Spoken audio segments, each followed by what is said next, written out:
Ida sia singa la fianga de Palemia New Zealand manisa tanga ta finger bengan malo ilalo proklame ngol benga fa baitemi na momoli di selau pusa mo selau pusa tuna itanga ta Samoa leo lo finger benga fa baitemi ini New Zealand mai ke ta yo saunima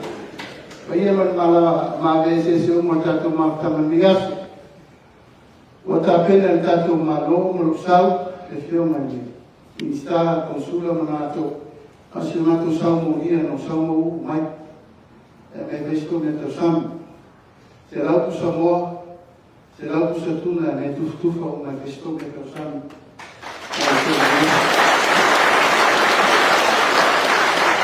io sono in tuo sei nato in verità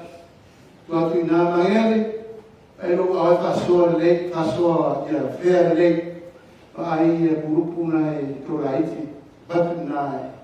social auto vai se mesma vita vai se na TV. I wish to donate 100 cuts of chicken and 100 cuts of tuna for our RSE to help you feeding them. Ita ita eu le tenu la ulo malia to le wa Smith